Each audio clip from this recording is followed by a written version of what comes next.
Reality is not fixed, deterministic, or predictable. Nothing is inert.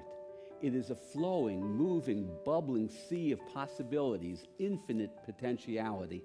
And we too can jump into that game plan and live our lives that way once we can reframe our relationship with uncertainty. Think about it. Embracing uncertainty allows you to start to navigate and craft your own life decision. I used this concept with that woman who was stuck in that troubled marriage. I asked her to close her eyes and imagine that she was standing by the bank of a river. I explained to her that the river, metaphorically, was going to resemble the flow of her life, the current of life, particularly the middle of the river where the current would get strong. She closed her eyes and I let a few seconds pass, and then I asked her what she saw. She said to me she sees herself in the middle of the river where the current is strong, but there's a large rock. Let's call it a boulder. And she's grabbed a hold of that boulder. And I asked her why. Why are you holding on to the boulder? And she said, well, the river's bending to the right up ahead, and I need to know where it's going to take me. Let's presume that that's going to be her life as a divorced or single woman.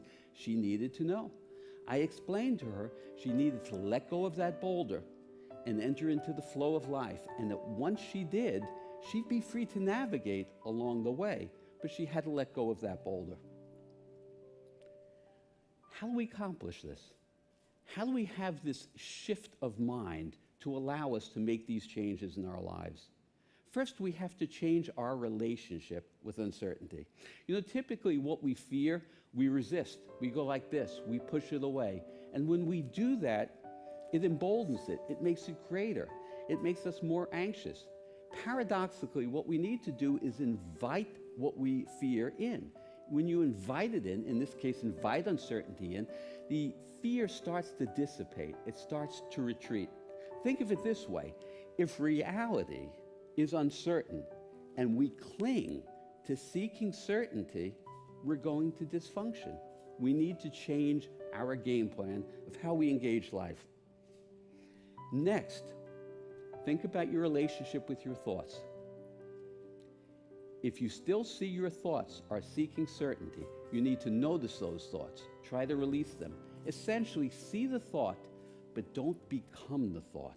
If you don't become that thought, you can release it. Because the moment you have a thought, the thought summons up the accompanying emotion. They work in tandem. So if you have a thought seeking certainty, you're going to feel fearful. You're going to feel anxious. In a nanosecond between your thoughts, you exist in a state of pure potential. That's the universal reality. But if you keep having thoughts that are seeking certainty, garnering fear, you're never going to transcend anxiety. The most important relationship you will ever have in your life isn't with your parents. It isn't with your children. It's not with your spouse. The relationship that's going to impact you far more than any other relationship you have ever had is with your thoughts. You need to learn to choose them with care. Turn your thoughts into your ally. When you do that, you can begin to write the script of your own life. Think of it this way. Uncertainty can be the wind in the sail of your life that generates your ability to move forward and experience your life without fear, without anxiety, and with joy, and the ability to be present.